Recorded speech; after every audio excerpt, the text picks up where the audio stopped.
Dans cette ancienne gare, située le long du Ravel, le train des saveurs n'est jamais en retard. La gare des saveurs, c'est le nom que Marie-Lou a donné à cet endroit où elle cultive et propose le fruit de sa production. Et c'est dans son charmant potager qu'Armel, Alison et Christelle viennent la rejoindre. Alors, je vois qu'elle est déjà occupée. Bonjour Marie-Lou.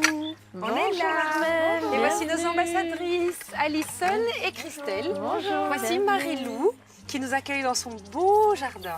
Quel beau potager. Ça sent très bon en tout cas. Oui. Vous vous demandez un peu ce que vous cultiviez ici? Oui, il y a en effet des aromatiques, donc qui sentent bon, les fleurs aussi certaines, et puis alors les légumes pour nous manger, et pour que ça soit beau dans l'assiette et dans le jardin. Avec les Et fleurs. dans l'estomac. C'est bon, alors. Donc on a vu en venant, il y avait un wagon.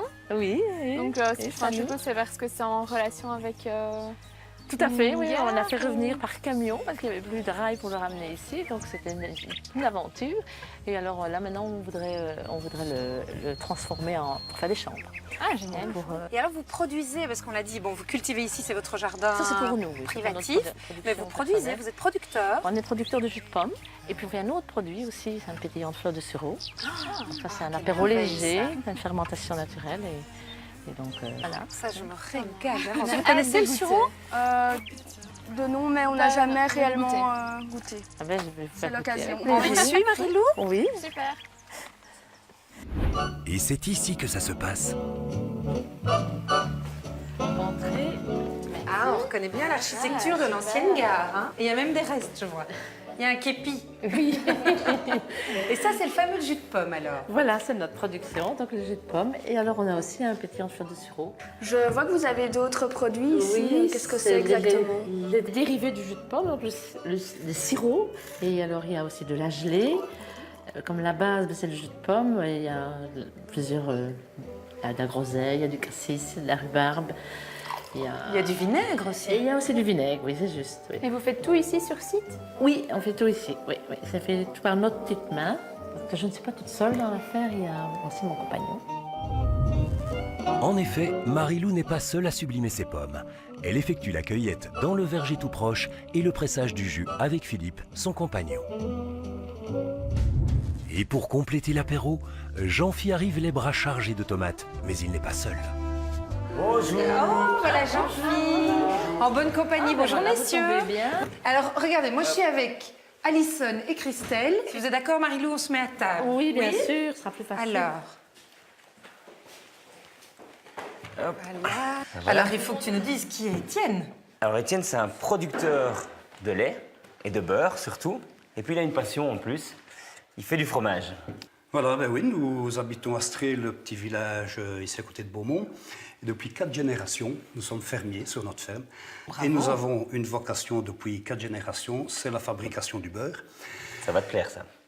Et connais les points faibles. depuis quelques années, eh bien, on s'est lancé dans la fabrication d'un fromage artisanal au lait de vache, qui s'appelle le Salois, puisque nous habitons la ferme de la Salle, donc il fallait trouver un nom qui s'y rapportait. Et nous en fabriquons nature et aux orties.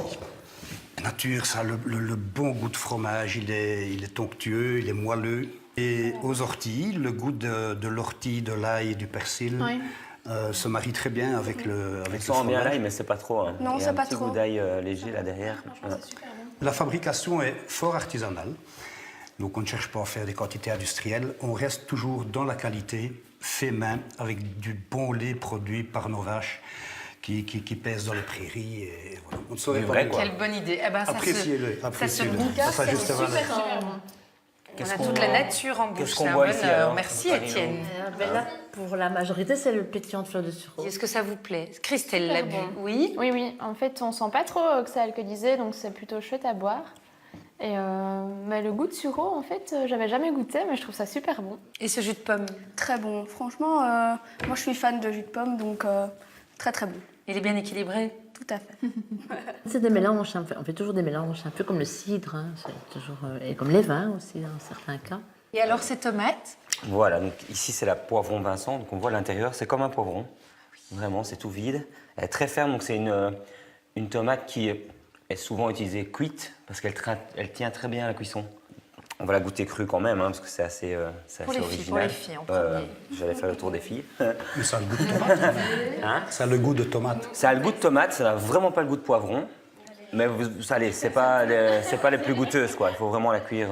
C'est dingue parce que ça sent à la tomate alors que ça a tout à fait Ah, un voilà, aspect différent. il n'y a quoi. vraiment pas le goût de poivron. Mais hein. donc c'est une vieille variété, parce que moi Voilà, j'imaginais c'est que une- c'était justement des nouvelles Ah variétés non, ça un peu fait partie des... branchées pour faire Non, ça fait une vraiment partie tomate des variétés oubliées. amusante, quoi.